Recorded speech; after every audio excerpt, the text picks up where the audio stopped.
শুক্রবার বাংলাদেশের ইতিহাসে এক নতুন অধ্যায়ের সূচনা ঘটেছে। জাতীয় সংসদ নির্বাচনে গণভোটের মাধ্যমে বড় জয় অর্জন করেছে বিএনপি। দেশের সাম্প্রতিক রাজনৈতিক উত্তেজনার মধ্যেই বিএনপির প্রার্থী সাবেক প্রধানমন্ত্রী খালেদা জিয়ার পুত্র তারেক রহমান আগামী প্রধানমন্ত্রী হিসেবে দেশের রাজনৈতিক অঙ্গনে প্রবেশ করতে যাচ্ছেন। নির্বাচন পরবর্তী শনিবার তিনি সাংবাদিকদের সামনে প্রথমবারের মতো দেশের সামনের দিনের পরিকল্পনা এবং নতুন সরকারের দিক নির্দেশনা নিয়ে বিস্তারিত বক্তব্য দেন। নির্বাচন শেষে তারেক রহমান সাংবাদিক বৈঠককে ঘিরে উত্তেজনা ছিল চোখে পড়ার মতো। সাংবাদিকদের বিভিন্ন প্রশ্নের মধ্যে সবথেকে তুমুল ছিল প্রাক্তন প্রধানমন্ত্রী শেখ হাসিনার ভবিষ্যৎ নিয়ে। বাংলাদেশের আন্তর্জাতিক অপরাধ ট্রাইব্যুনাল ইতিমধ্যেই তাকে মৃত্যুদণ্ড প্রদান করেছে। তাই প্রশ্ন উঠছে স্বাভাবিকভাবেই যে দেশের পরবর্তী প্রধানমন্ত্রী হিসেবে তারেক কি শেখ হাসিনাকে দেশে ফিরিয়ে আনবেন?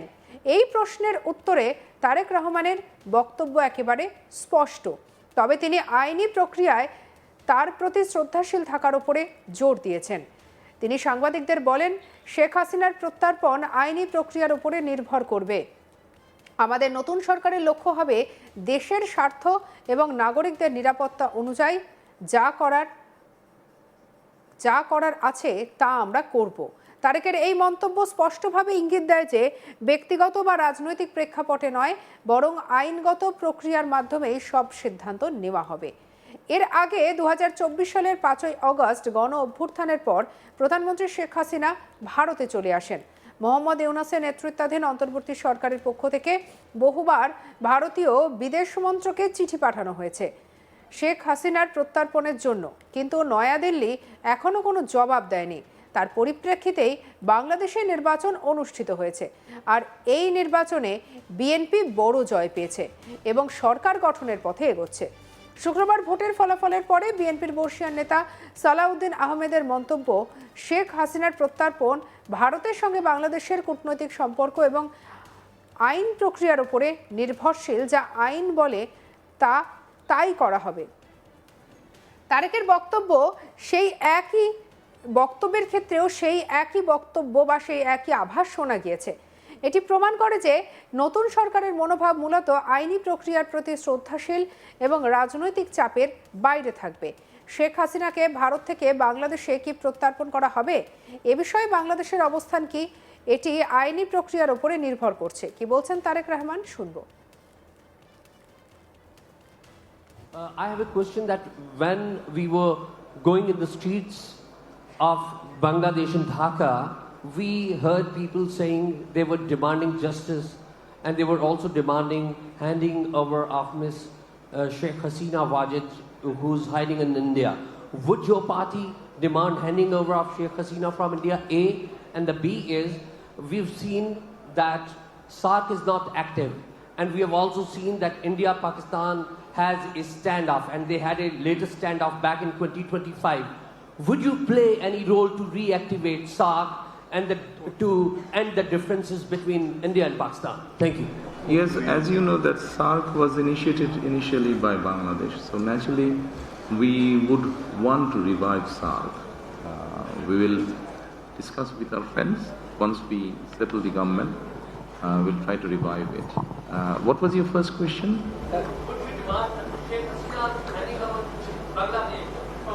That depends on the legal process, of course. Sheikh হাসিনাকে ভারত থেকে বাংলাদেশে কি প্রত্যর্পণ করা হবে, এ বিষয়ে বাংলাদেশের অবস্থান কি, এটি আইনি প্রক্রিয়ার উপরে নির্ভর করছে।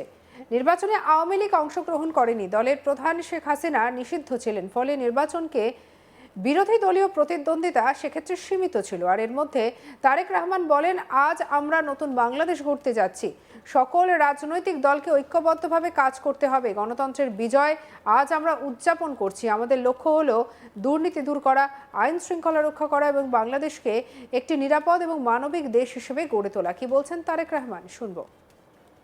প্রিয় দেশবাসী, জনগণের রায় পেলে বিএনপি রাষ্ট্র মেরামতের রূপরেখা উপস্থাপন করেছিল।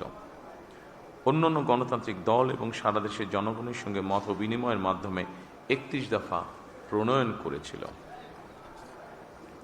31 দফার আলোকে ঘোষণা করা হয়েছে দলীয় ইশতেহার। একই সঙ্গে কয়েকটি বিষয়ে নোট অফ ডিসেন্ট দিয়ে বিএনপি জুলাই সনদেও স্বাক্ষর করেছে। আমরা জনগণের কাছে প্রতিশ্রুতিবদ্ধ, প্রত্যাশিত প্রতিটি অঙ্গীকার পর্যায়ক্রমিকভাবে বাস্তবায়ন করব ইনশাআল্লাহ।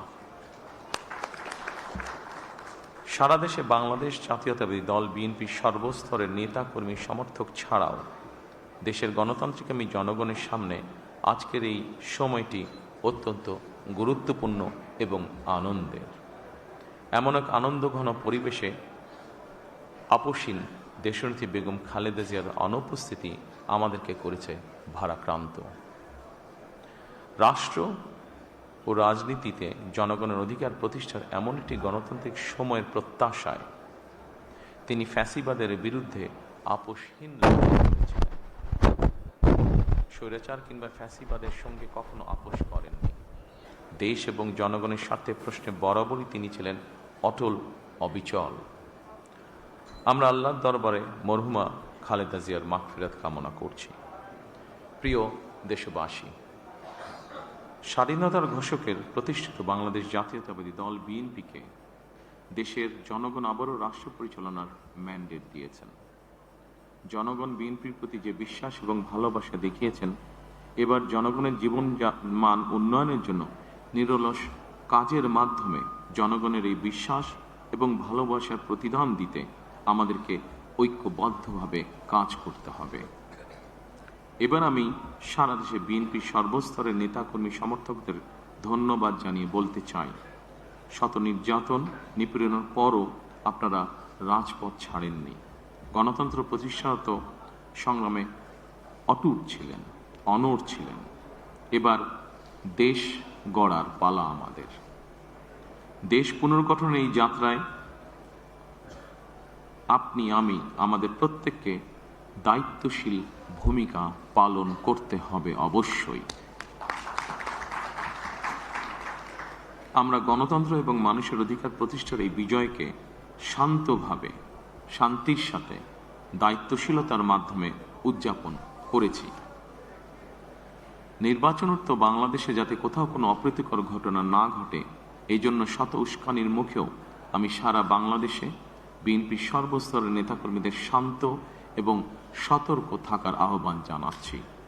কোনো অপশক্তি যাতে পরিস্থিতির সুযোগ নিয়ে কোনো অপ্রীতিকর ঘটনা ঘটানোর সুযোগ নিতে না পারে, এই জন্য নির্বাচনোত্তর নিরঙ্কুশ বিজয়ের অর্জনের পরও আমি সারা দেশে বিএনপি এবং জোটভুক্ত দলের সর্বস্তরের নেতাকর্মীদের বিজয় মিছিল বের করতে নিষেধ করেছিলাম।